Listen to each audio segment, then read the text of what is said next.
Hey guys, we're super excited to be here at the LA Fit Expo. It's our third year in a row. And what we're going to be doing today is we're going to be launching a tasty pastry. It's a low-carb Pop-Tart. It's got 3 to 4 grams of net carbs. And we love this show. This is our best place to be in LA.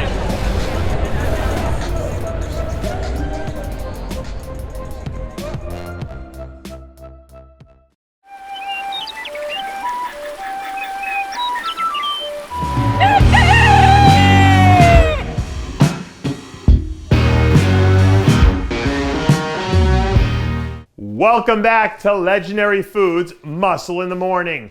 I'm Dave Palumbo, and today is Tuesday, December 15th, 2020. And let's find out what's going on in the world of bodybuilding and fitness. People like to say that the NBA is a star-driven sport, and I actually feel the same way about bodybuilding too, especially in a division like fitness, where there is no bigger star in the division than Oksana Grishina. In fact, I think you can make the argument that Oksana making her comeback this year is the most compelling storyline in the entire division, and her presence alone might be enough to draw in more pay-per-view numbers from the hundreds of thousands of people that she has worldwide as fans.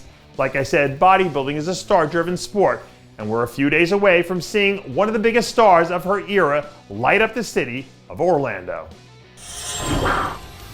If I got an email from a client that said, "Hey coach, my goal for next season is to come in bigger, denser, and better," I'd say, well, let's make it happen. And as it just so happens, I have it on good authority that that was the plan for Jonathan Hambrick leading into this weekend. And based on what I've seen, it looks like they're about to check all these boxes off pretty quickly. Up to this point in the season, Jonathan's gotten progressively better each time that he's competed, so I wouldn't expect anything different this time around. And if he gets a few things to break his way, I don't think a spot in the top 10 is completely outside the realm of possibilities.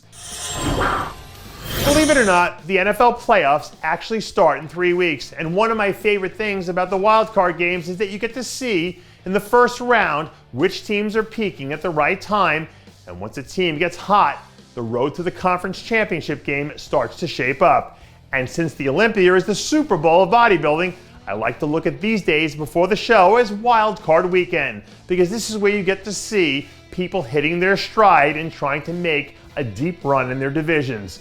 In men's physique, I'm looking at a guy like Stan Morrison as one of my potential wild card threats. He's been a top 10 finisher at the Arnold twice, and he looked awesome when he won the Titans Grand Prix last year.